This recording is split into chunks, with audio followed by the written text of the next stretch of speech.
Hello everyone, आज हम discuss करने जा रहे हैं काल के बारे में। इससे प्रीवियस वीडियोस में हमने डिस्कस किया है क्रिया किसे कहते हैं एवं क्रिया के भेद के बारे में। अब हम चर्चा करेंगे काल के बारे में। क्रिया के जिस रूप से क्रिया के होने का समय तथा उसकी पूर्णता या अपूर्णता का बोध हो उसे काल कहते हैं। काल 3 प्रकार के होते हैं: भूतकाल, वर्तमान काल एवं भविष्य काल। सबसे पहले हम चर्चा करेंगे भूतकाल के बारे में। भूतकाल क्रिया के जिस रूप से बीते हुए समय का बोध हो वह भूतकाल कहलाता है। उदाहरण के तौर पर वाक्य है, बच्चे खेल रहे थे। उपयुक्त वाक्य में क्रिया वर्तमान से पहले हुई है, अतः यह क्रिया का काल भूतकाल है। भूतकाल के 6 भेद होते हैं: सामान्य भूत, आसन्न भूत, अपूर्ण भूत, पूर्ण भूत, संदिग्ध भूत एवं हेतु मद भूत। सबसे पहले हम चर्चा करेंगे सामान्य भूत के बारे में। जहाँ क्रिया बीते हुए समय में हुई हो वहाँ सामान्य भूत काल होता है। उदाहरण के तौर पर वाक्य है, नेहा ने खाना खाया। अगर हम दूसरे वाक्य की बात करें तो वाक्य है, बच्चों ने कार्य किया।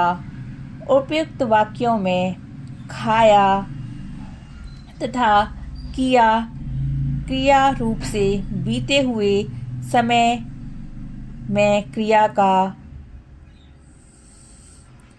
होना प्रकट हो रहा है, लेकिन क्रिया को समाप्त हुए थोड़ी देर हुई है या अधिक इसका बोध नहीं हो रहा है, अतः यह सामान्य भूत काल की क्रियाएं हैं।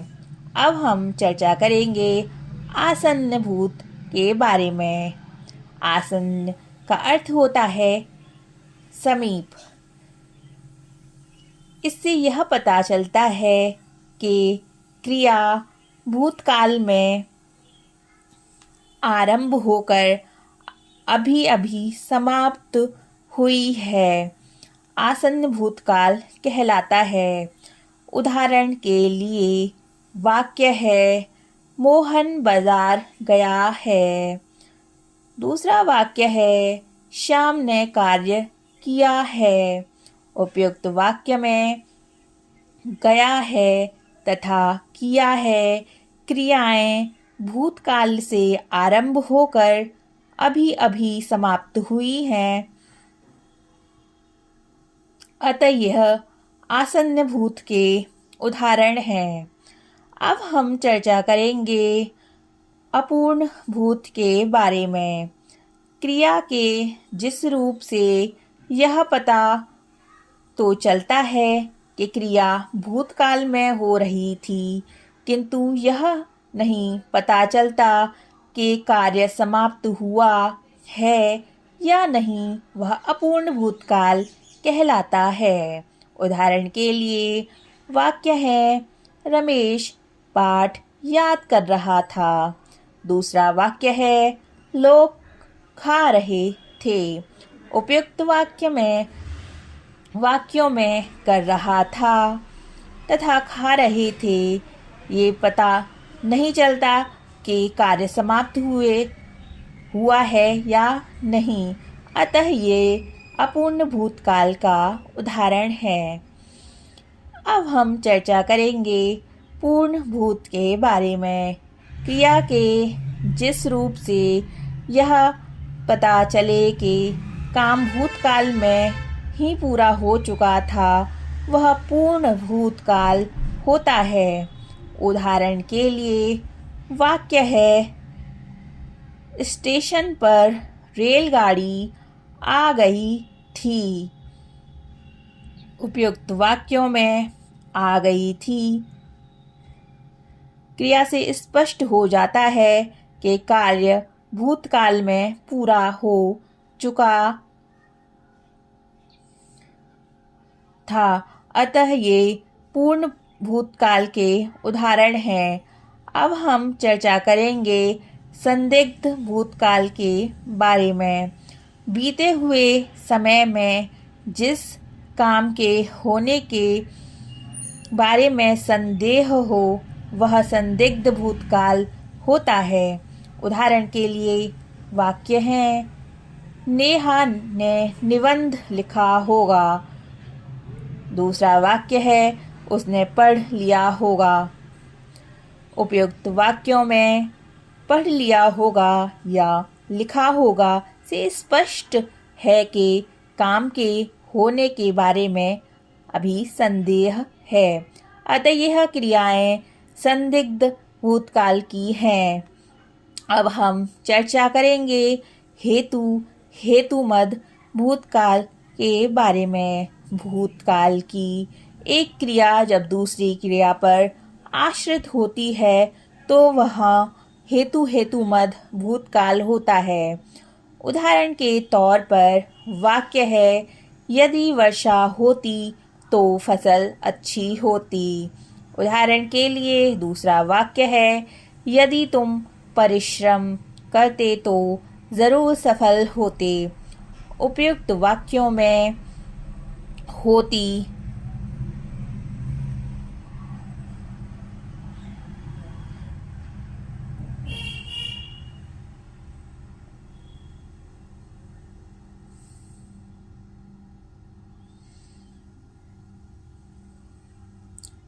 तथा करते से होना या ना होना प्रकट होता है। एक क्रिया दूसरी क्रिया पर आश्रित है, अतः ये हेतुमद भूतकाल के उदाहरण हैं। अब हम चर्चा करेंगे वर्तमान काल के बारे में। क्रिया के जिस रूप से कार्य के वर्तमान समय में होने का बोध हो उस काल को वर्तमान काल कहते हैं। उदाहरण के लिए वाक्य है, कनिका पढ़ रही है। दूसरा वाक्य है, नेहा खेल रही है। उपयुक्त वाक्यों में पढ़ रही है तथा खेल रही है आदि क्रियाएं अभी चल रही हैं और इनसे वर्तमान काल का बोध हो रहा है। अब हम चर्चा करेंगे वर्तमान काल के भेद के बारे में। वर्तमान काल के मुख्यतः 3 भेद होते हैं, सामान्य वर्तमान, अपूर्ण वर्तमान एवं संदिग्ध वर्तमान। सबसे पहले हम चर्चा करेंगे समान वर्तमान के बारे में। क्रिया के जिस रूप से उसके वर्तमान काल में होने का पता चले उसे सामान्य वर्तमान काल कहते हैं। उदाहरण के तौर पर वाक्य है, माता खाना बनाती है। दूसरा वाक्य है, नेहा निबंध लिखती है। उपयुक्त वाक्य में प्रयुक्त क्रियाएं बनाती है, लिखती है, ये क्रिया का सामान्य वर्तमान में होना प्रकट हो रहा है, अतः ये क्रियाएं सामान्य वर्तमान काल में हैं। अब हम चर्चा करेंगे अपूर्ण वर्तमान काल के बारे में। क्रिया के जिस रूप से यह पता चले कि क्रिया अभी समाप्त नहीं हुई, अभी चल रही है, उसे अपूर्ण वर्तमान काल कहते हैं। उदाहरण के तौर पर वाक्य है, सुनील कार्य कर रहा है। दूसरा वाक्य है, नेहा लिख रही है। उपयुक्त वाक्यों में कर रहा है, लिख रही है क्रियाएं अभी चल रही हैं, अतः ये अपूर्ण वर्तमान काल है। अब हम चर्चा करेंगे संदिग्ध वर्तमान के बारे में। क्रिया के जिस रूप में वर्तमान में क्रियाओं के होने का संदेह हो उसे संदिग्ध वर्तमान काल कहते हैं। उदाहरण के तौर पर वाक्य है, लड़की पढ़ रही होगी। उसी प्रकार दूसरा वाक्य है, रानी निबंध लिख रही होगी। यह संदिग्ध वर्तमान काल का उदाहरण है। अब हम चर्चा करेंगे भविष्य काल के बारे में। क्रिया के जिस रूप से आने वाले समय में उसके करने या होने का बोध हो उसे भविष्य काल कहते हैं। उदाहरण के तौर पर वाक्य है, हम सब दिल्ली जाएंगे। दूसरा वाक्य है, तुम घर कब आओगे। उपयुक्त वाक्यों में जाएंगे, जाओगे क्रिया से इनके भविष्य में होने का बोध होता है, अतः यह भविष्य काल के उदाहरण हैं। अब हम चर्चा करेंगे भविष्य काल के भेद के बारे में।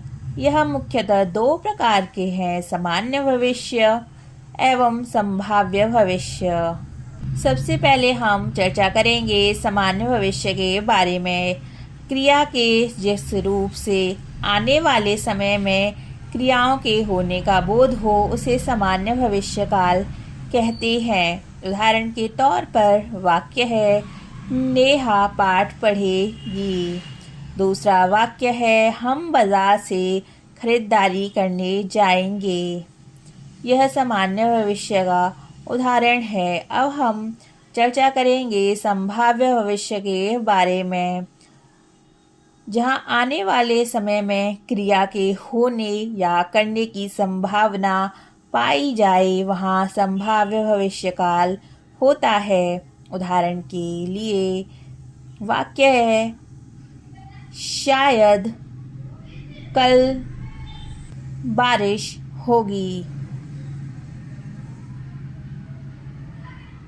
तो हमने जाना कि क्रिया के होने या करने के समय को काल कहते हैं और काल तीन प्रकार के होते हैं, भूतकाल, वर्तमान काल एवं भविष्य काल। और हमने इन तीनों कालों के प्रकार के बारे में भी जाना। तो आप सभी को यह वीडियो कैसा लगा आप कमेंट बॉक्स में लिखकर बता सकते हैं एवं अपने सुझाव भी दे सकते हैं।